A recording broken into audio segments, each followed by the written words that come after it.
Welcome back to our YouTube channel. आज हम लोग स्टार्ट करेंगे chapter number 2 states of matter के MCQs. Chapter number 2 states of matter के अंदर सबसे फर्स्ट एमसीक्यू हमसे पूछा जा रहा है स्टैंडर्ड कंडीशंस आर। इनमें स्टैंडर्ड कंडीशंस कौन सी हैं? तो हम एक काम करते हैं, सबसे पहले स्टैंडर्ड कंडीशन समझ लेते हैं। स्टैंडर्ड कंडीशंस हमारे पास होती है 0 डिग्री सेंटीग्रेड, जिसको हम कहते हैं 273 केल्विन, या 32 डिग्री फ़ारेनहाइट। टेम्परेचर के हिसाब से जो स्टैंडर्ड कंडीशन है, टेम्परेचर के हिसाब से स्टैंडर्ड कंडीशन है 0 डिग्री सेंटीग्रेड, 273 केल्विन या 32 डिग्री फ़ारेनहाइट, तीनों बराबर होते हैं। अगर बात करें प्रेशर के हिसाब से, तो प्रेशर के हिसाब से स्टैंडर्ड कंडीशन होती है 1 एटमॉस्फेरिक या 14.7 psi, या बराबर होता है ये 760 मिलीमीटर ऑफ Hg के, या 760 टॉर के, या ये बराबर होता है 101,365 पास्कल के। तो हमारे पास ये स्टैंडर्ड कंडीशंस है जो मैंने यहाँ पर आपको समझाई। अब आते हैं यहाँ पे स्टैंडर्ड कंडीशंस पूछ रहे हैं। देखिए 0 डिग्री सेंटीग्रेड ये तो स्टैंडर्ड कंडीशन है, लेकिन 14.7 मिलीमीटर ऑफ Hg ये स्टैंडर्ड कंडीशन नहीं है। स्टैंडर्ड कंडीशन के हिसाब से 760 मिलीमीटर ऑफ Hg होना चाहिए था, तो ये तो रॉन्ग ऑप्शन हो गया क्योंकि यहाँ पे प्रेशर इनकरेक्ट है। अगर बात करते हैं ऑप्शन सी में, तो ऑप्शन सी में 273 डिग्री सेंटीग्रेड गिवन है। 273 में तो केल्विन होना चाहिए, 273 डिग्री सेंटीग्रेड स्टैंडर्ड कंडीशन नहीं है, तो ये भी एक रॉन्ग ऑप्शन है। अगर बात करते हैं ऑप्शन डी में, तो ऑप्शन डी में 4 डिग्री सेंटीग्रेड गिवन है। 4 डिग्री सेंटीग्रेड स्टैंडर्ड कंडीशन नहीं है, तो ये भी एक रॉन्ग ऑप्शन है। अगर बात करते हैं ऑप्शन बी में 32 डिग्री फ़ारेनहाइट, 32 डिग्री फ़ारेनहाइट ये तो एक करेक्ट कंडीशन है, लेकिन क्या 76 centimetre of Hg, 76 centimetre of Hg ये करेक्ट कंडीशन है? हमें ये चेक करना पड़ेगा। तो हमारे पास स्टैंडर्ड कंडीशन होती है 760 मिलीमीटर ऑफ Hg, लेकिन 1 सेंटीमीटर बराबर होता है 10 मिलीमीटर के। तो हम क्या करेंगे, 760 मिलीमीटर को 10 से डिवाइड कर देंगे, तो ये हो जाएगा 76 सेंटीमीटर ऑफ Hg।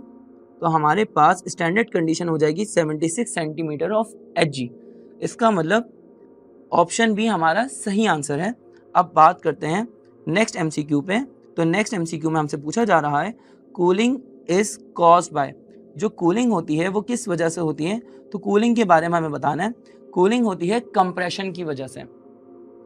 आपने विंडो एसी का नाम सुना होगा। विंडो एसी कंप्रेस कैसे करता है, या रेफ्रिजरेटर कंप्रेस कैसे करता है कि वो हॉट एयर को अपने अंदर सक करता है, और सक करने के बाद उसका कंप्रेसर उस एयर को कंप्रेस करके फिर वापसी थ्रो करता है। विंडो एसी में पहले गर्म हवा अंदर जाती है, फिर गर्म हवा कंप्रेस होकर ठंडी हवा में कन्वर्ट होती है और फिर बाहर आती है। तो कूलिंग इस तरह कंप्रेशन की वजह से होती है। तो हम गैस को जब कंप्रेस करते हैं तो वो कूलिंग का इफेक्ट देती है। जैसे नाइट्रोजन गैस की बात करेंगे, तो नाइट्रोजन गैस भी नॉर्मल गैस की फॉर्म में होती है, लेकिन अगर उसको कंप्रेस कर दिया जाए तो गैसेस के मॉलिक्यूल्स एक दूसरे के करीब करीब आ जाते हैं। जब गैसेस के मॉलिक्यूल एक दूसरे के बहुत करीब करीब आ जाते हैं तो वो लिक्विड की शेप एक्वायर कर लेते हैं। लेकिन हमें पता है जब नाइट्रोजन गैस को लिक्विड में कन्वर्ट कर दिया जाता है तो लिक्विड नाइट्रोजन का टेम्परेचर, यहाँ यानी कि वो टेम्परेचर जहाँ पे नाइट्रोजन गैस लिक्विफाई हो जाती है, वो टेम्परेचर होता है -196 डिग्री सेंटीग्रेड। इसका मतलब लिक्विड नाइट्रोजन बहुत ठंडी होती है। अगर लिक्विड नाइट्रोजन को किसी और चीज़ के ऊपर थ्रो किया जाएगा तो एकदम से कूलिंग का इफेक्ट आएगा। This is because of compression. तो हमारे पास सही ऑप्शन हो जाएगा यहाँ पे कंप्रेशन ऑफ गैस। अगर हम MCQ नंबर 3 पे बात करते हैं, तो MCQ नंबर 3 पे हमें कहा जा रहा है for a given mass of a gas at constant pressure volume is directly proportional to absolute temperature.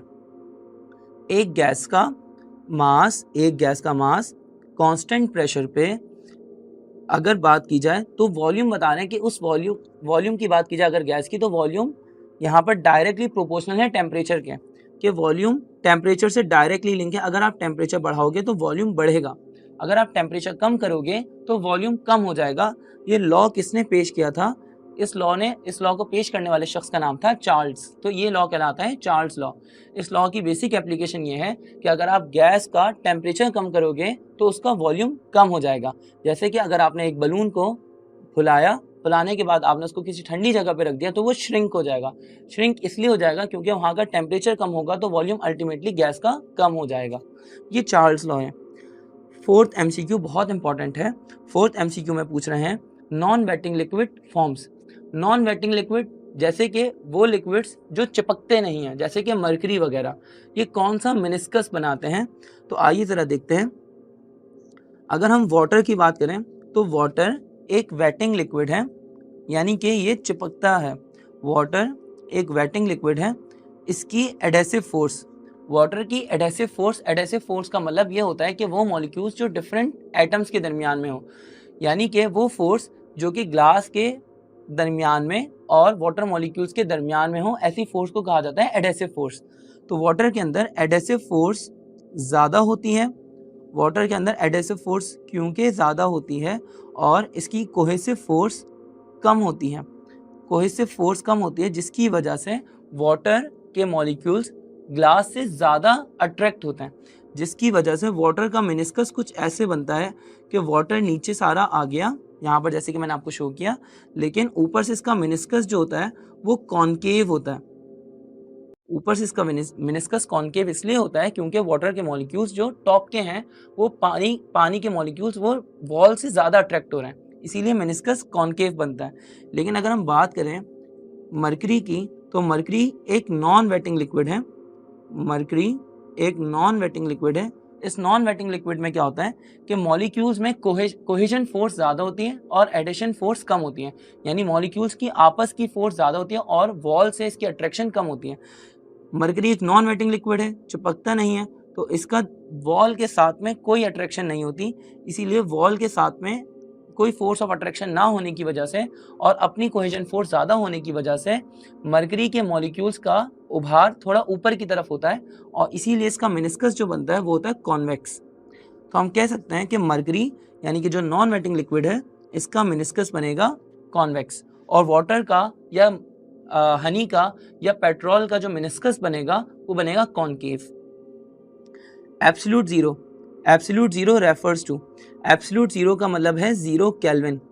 अब 0 केल्विन लिखा है बेटा, 0 केल्विन का मतलब ये है, 0 केल्विन का मतलब ये है कि इसके अंदर आप 273 माइनस कर देंगे तो ये सेंटीग्रेड में कन्वर्ट हो जाएगा। 0 kelvin minus 273 equals to minus 273 degree centigrade. तो यहाँ पर ये क्या हो जाएगा, option C minus 273 degree centigrade. MCQ number 6 पर चलते हैं। एमसीक्यू नंबर 6 में कहा जा रहा है state of matter in which particles occupy fixed position and can just vibrate above there mean position is called. Matter की वो स्टेट जिसमें पार्टिकल्स की एक फिक्स शेप होती है और वो पार्टिकल्स सिर्फ अपनी मीन पोजीशन पर वाइब्रेट कर सकते हैं, ऐसी स्टेट को क्या कहा जाता है? तो इस स्टेट को कहा जाता है सॉलिड स्टेट। 7 पर चलते हैं। 7 पर कहा जा रहा है the constant temperature at which the solid and liquid phase of a substance in equilibrium is called. वो कांस्टेंट टेम्परेचर जिसमें लिक्विड और सॉलिड के सब्सटेंस को एग्जिस्ट करते हैं। यहाँ पर एक वर्ड में से है बेटा, तो ये क्या हो जाएगा, कांस्टेंट टेम्परेचर जहाँ पर सॉलिड और लिक्विड फेजेस एक सब्सटेंस के को एग्जिस्ट करते हैं, यानी दोनों एक साथ मौजूद होते हैं, वो टेम्परेचर क्या कहलाता है, फ्रीजिंग पॉइंट या मेल्टिंग पॉइंट। ज़रा चेक करते हैं।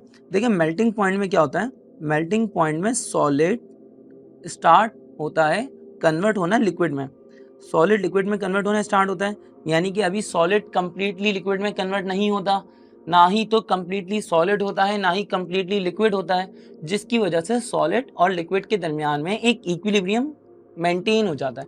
अगर बात करें फ्रीजिंग की, तो फ्रीजिंग में क्या होता है, liquid starts converting into solid, जो लिक्विड है उसको सॉलिड में कन्वर्ट होना है, तो लिक्विड और सॉलिड के दरमियान में एक इक्विलिब्रियम मेंटेन हो जाता है। कैसे कि liquid start converting into solid, ना ही तो कंप्लीटली लिक्विड है और ना ही कंप्लीटली सॉलिड है, तो इनके दरमियान में एक इक्विलिब्रियम अचीव हो जाता है। इसी वजह से फ्रीजिंग पॉइंट और मेल्टिंग पॉइंट दोनों जगह पे सॉलिड और लिक्विड के दरमियान में इक्विलिब्रियम क्योंकि बरकरार है, इसीलिए दोनों ऑप्शंस ठीक हो जाएंगे। तो हमारा सही ऑप्शन हो जाएगा both A and C.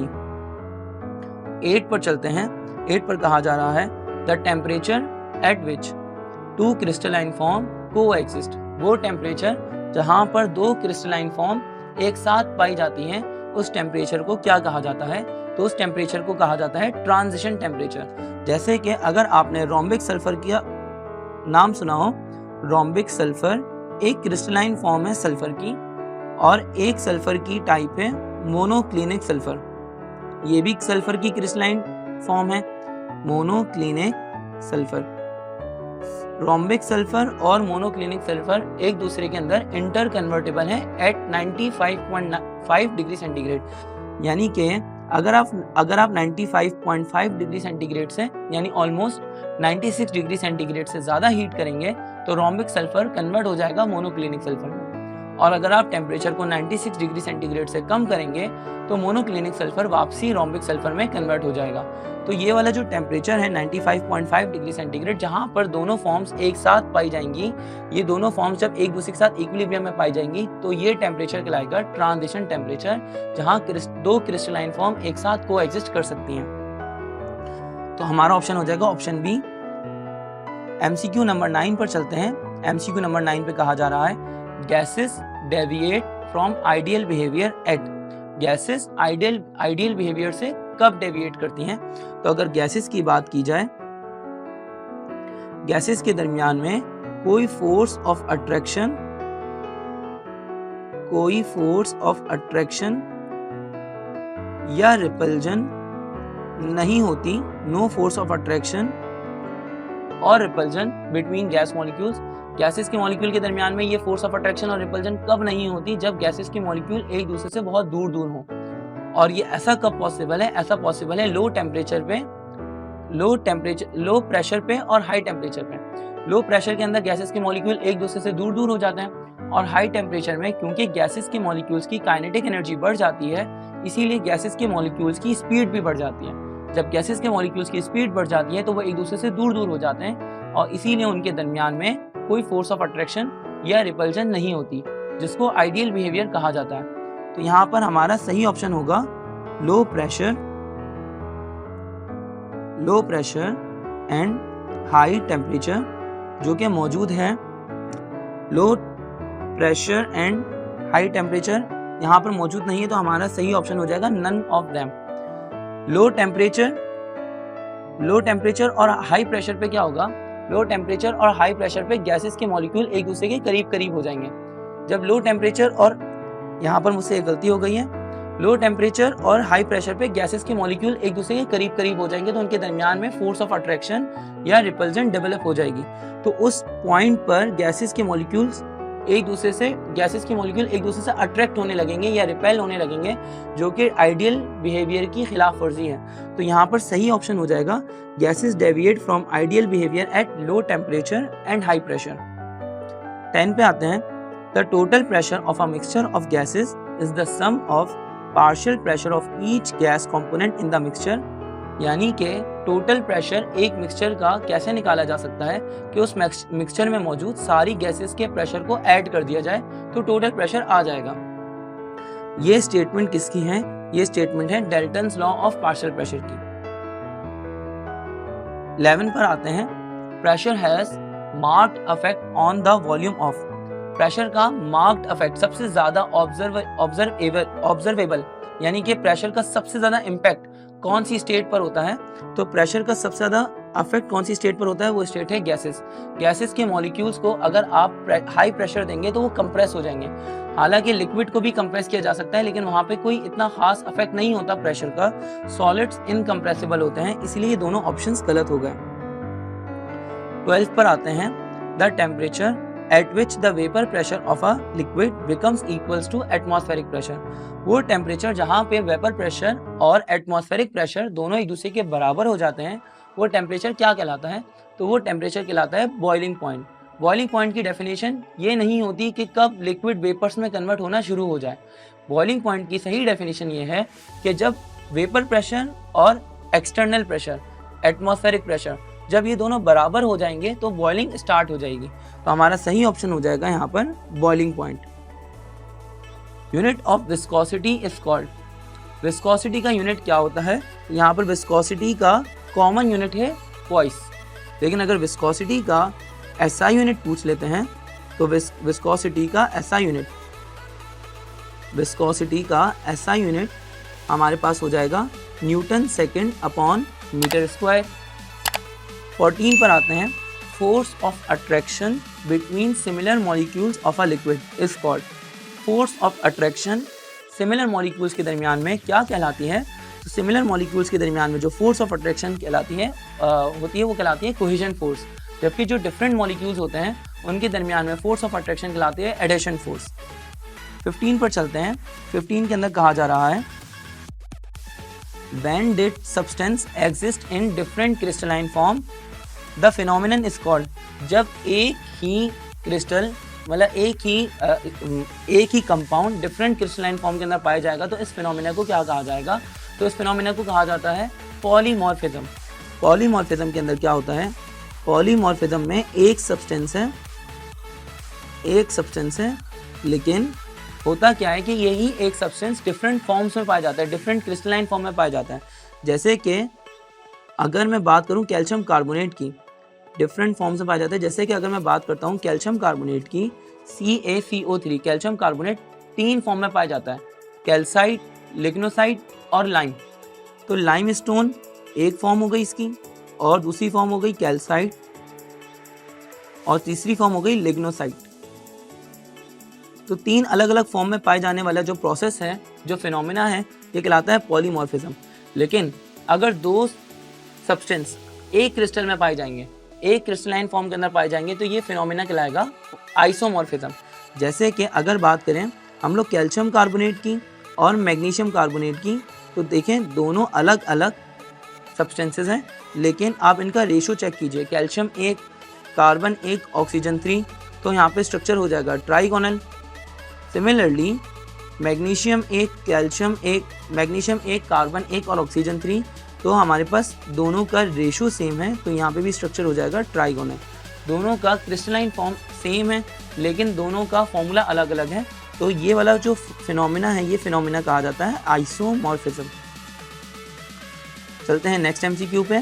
Next MCQ पे कहा जा रहा है the molecules of gas do not exert any attraction on each other, this statement is true eight.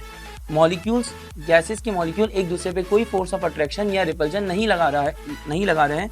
ये स्टेटमेंट कब सही होता है? तो ये स्टेटमेंट सही होता है लो प्रेशर के ऊपर। लो प्रेशर पे गैसेस के मॉलिक्यूल एक दूसरे से दूर दूर हो जाते हैं, और दूर दूर होने की वजह से इनके दरमियान में कोई फोर्स ऑफ अट्रैक्शन या रिपल्जन नहीं होती। 17 पर आते हैं, 1 mole of a gas at standard temperature and pressure is equivalent to. 1 mole पे गैस का जो वॉल्यूम होता है वो किस चीज़ के बराबर होता है? तो वो बराबर होता है 22.4 डेसीमीटर क्यूब के। 18 पर आते हैं।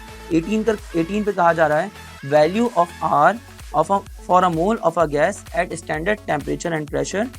हमें आर की वैल्यू बतानी है स्टैंडर्ड टेम्परेचर और प्रेशर पे। तो आर की वैल्यू होती है 0.0821, ये बात तो हमें पता है, आर की वैल्यू होती है 0.0821। लेकिन यहाँ पर तीनों वैल्यूज़ गिवन है, तीनों ऑप्शंस में वैल्यू सेम गिवन है 0.0821, लेकिन यूनिट्स डिफरेंट हैं। तो हमें आर की वैल्यू का यूनिट भी पता होना चाहिए। वो यूनिट होता है atmospheric, decimetre cube, mole inverse, kelvin inverse. तो इस हिसाब से हमारा सही ऑप्शन क्या हो जाएगा? हमारा सही ऑप्शन हो जाएगा ऑप्शन सी, क्योंकि ऑप्शन ए में सिर्फ डेसीमीटर क्यूब गिवन है जो कि गलत है, और ऑप्शन बी में सिर्फ decimetre cube upon kelvin given है जो कि एक रॉन्ग ऑप्शन है। 19 पर आते हैं पास्कल। पास्कल किस चीज़ का यूनिट है? फिर हमें ये बताना है न्यूमेरिकली इसको कैसे रिप्रेजेंट किया जाता है। पास्कल की अगर बात की जाए तो पास्कल बराबर होता है न्यूटन अपॉन मीटर स्क्वायर के। पास्कल यूनिट है प्रेशर का, और प्रेशर का फॉर्मूला क्या होता है? प्रेशर का फॉर्मूला होता है फोर्स अपॉन एरिया। अगर फोर्स की बात की जाएगी तो फोर्स का यूनिट न्यूटन और एरिया का यूनिट मीटर स्क्वायर, तो पास्कल बराबर हो गया न्यूटन अपॉन मीटर स्क्वायर के। तो हमारा सही ऑप्शन हो जाएगा न्यूटन अपॉन मीटर स्क्वायर या Nm-2। अब चलते हैं नेक्स्ट एमसीक्यू पे। नेक्स्ट एमसीक्यू पे हमें क्या कहा जा रहा है? Molecular masses of oxygen gas and hydrogen gas are 32 and 2 respectively, hence their rate of diffusion will be. उनके रेट्स ऑफ डिफ्यूजन को हमें कंपेयर करके बताने कि ऑक्सीजन गैस और हाइड्रोजन गैस के रेट्स ऑफ डिफ्यूजन में क्या फ़र्क होगा। तो आइए ज़रा चेक करते हैं। हमारे पास फॉर्मूला क्या होता है, R1/R2 इक्वल्स टू √M2/M1। अगर मैं बात करूं R1 की, तो हमारे पास R1 की जगह मैं लिख सकता हूं RH2, तो नीचे हो जाएगा RO2 इक्वल्स टू, देखिए 1 की जगह पे अगर हाइड्रोजन गैस ली गई है तो नीचे भी 1 की जगह पे हाइड्रोजन गैस ही आएगी। अगर 2 की जगह पे ऑक्सीजन गैस ली गई है तो ऊपर भी मॉलिक्यूलर मास ऑक्सीजन गैस का ही आएगा। RH2/RO2 बराबर हो जाएगा √MO2/MH2 के। Molecular mass of O2, oxygen का मॉलिक्यूलर मास होता है 16, 16 2 32, हाइड्रोजन का मोलर मास होता है 1, 1 को 2 से मल्टीप्लाई किया तो 2, 2 1 2 2, 16 32। हमारे पास RH2 यहाँ पे ऐसे ही रहेगा, 16 का रूट निकालेंगे तो 4, ऑक्सीजन गैस का रेट ऑफ डिफ्यूजन यहाँ पे डिनोमिनेटर में है, उधर जाकर मल्टीप्लाई हो जाएगा तो ये हो जाएगा RH2 इक्वल्स टू RO2, जिसका सीधा सीधा मतलब ये है कि हाइड्रोजन गैस का rate of diffusion oxygen gas के रेट ऑफ डिफ्यूजन से 4 गुना ज्यादा है, 4 टाइम्स फास्टर है। तो हमारा सही ऑप्शन क्या हो जाएगा, hydrogen gas will diffuse 4 times faster than oxygen gas। 21 पर आते हैं। 21 के अंदर कहा जा रहा है the temperature of 273 Kelvin corresponds to, वो 273 केल्विन को पूछ रहे हैं कि सेंटीग्रेड में ये किस चीज़ के बराबर होगा। तो 273 केल्विन को सेंटीग्रेड में कन्वर्ट करने के लिए हमें -273 करना पड़ेगा। 273 केल्विन को सेंटीग्रेड में कन्वर्ट करने के लिए हमें -273 करना पड़ेगा, तो हो जाएगा 273 -273 इक्वल्स टू 0। तो 273 -273 0 के बराबर और साथ में डिग्री सेंटीग्रेड, तो ये हो जाएगा 0 डिग्री सेंटीग्रेड, ये हमारा सही ऑप्शन है। 22 पे आते हैं। Falling drop of water is spherical due to, एक गिरता हुआ पानी का कतरा गोल होता है, क्यों? सरफेस टेंशन की वजह से। सरफेस टेंशन में क्या होता है कि सरफेस टेंशन में जो मॉलिक्यूल्स हैं जो इनवर्ड फोर्स ऑफ अट्रैक्शन लगाते हैं ऊपर वाले मॉलिक्यूल्स पे, बॉटम के मॉलिक्यूल्स ऊपर वाले मॉलिक्यूल्स को नीचे की तरफ खींचते हैं। जब नीचे की तरफ खींचते हैं तो हमारा सरफेस एरिया रिड्यूस हो जाता है, जिसकी वजह से स्फेरिकल शेप हो जाती है किसी भी फॉलिंग ड्रॉप ऑफ वाटर की। तो आइए ज़रा देखते हैं कैसे। कि हमारे पास पानी पहले इस तरह से होता है जैसे मैंने आपको बताया, फिर उसके बाद ये स्फेरिकल होते होते नीचे आते आते ये गोल हो जाता है, क्योंकि ऊपर से नीचे आते आते सरफेस एरिया रिड्यूस हो जाता है। सरफेस एरिया किस वजह से रिड्यूस होता है? सरफेस एरिया रिड्यूस होता है सरफेस टेंशन की वजह से, तो हमारा सरफेस टेंशन इसलिए सही ऑप्शन हो जाएगा। अब बात करते हैं 23 पे। 23 पे कहा जा रहा है एक कंटेनर, उसके अंदर ऑक्सीजन गैस है, नाइट्रोजन है और कार्बन डाइऑक्साइड है और साथ में वाटर वेपर्स हैं। यानी एक कंटेनर में 4 गैसेस शामिल हैं, ऑक्सीजन, नाइट्रोजन, कार्बन डाइऑक्साइड और वाटर वेपर्स। अब स्टैंडर्ड टेम्परेचर और प्रेशर पे जो पार्शियल प्रेशर है ऑक्सीजन का वो है 200 टॉर। सबसे पहले ये समझ लीजिए कि स्टैंडर्ड टेम्परेचर होता है 273 केल्विन और स्टैंडर्ड प्रेशर होता है 760 टॉर। तो हमारे पास स्टैंडर्ड प्रेशर हो गया 760 टॉर, ये टोटल प्रेशर है मिक्सचर का। अब उस मिक्सचर में पार्शियल प्रेशर है ऑक्सीजन का 200, कार्बन डाइऑक्साइड का है 10, वाटर वेपर्स का है 8। हमें पार्शियल प्रेशर मालूम करना है नाइट्रोजन का, तो कैसे मालूम करेंगे? टोटल प्रेशर में से हम सारे प्रेशर्स को माइनस कर देंगे। टोटल प्रेशर में से हम माइनस कर देंगे ऑक्सीजन गैस का प्रेशर, माइनस कर देंगे कार्बन डाइऑक्साइड का प्रेशर और माइनस कर देंगे वाटर वेपर्स का प्रेशर। तो हमारे पास प्रेशर आ जाएगा नाइट्रोजन गैस का। टोटल प्रेशर है हमारे पास 760 माइनस ऑक्सीजन गैस का प्रेशर है 200 माइनस कार्बन डाइऑक्साइड का प्रेशर है 10 और वाटर वेपर्स का प्रेशर है 8। तो ये क्या हो जाएगा? 760 माइनस 200 हो जाएगा 7 में से अगर आप 200 निकाल लें तो ये हो जाएगा 500, 560। 560 में से 10 चले आएंगे तो बच जाएगा 550 और 550 में से 8 माइनस हो जाएंगे तो ये बच जाएगा 542। तो हमारे पास पार्शियल प्रेशर नाइट्रोजन का हो जाएगा 542 टॉर। ये हमारा करेक्ट आंसर है। अब चलते हैं नेक्स्ट एमसीक्यू पे। कहा जा रहा है कि हीलियम गैस डिफ्यूज होती है twice as fast as another gas B if the vapour density of helium is 4, the molecular weight of B is. आपसे कहा जा रहा है कि अगर हीलियम गैस 2 गुना तेजी से डिफ्यूज हो रही है एक गैस बी के मुकाबले में और हीलियम गैस की डेंसिटी है 4, तो हमें बताना है कि मॉलिक्यूलर वेट बी का क्या होगा। तो आइए जरा चेक करते हैं। हमारे पास फॉर्मूला क्या होता है? हमारे पास फॉर्मूला हो जाएगा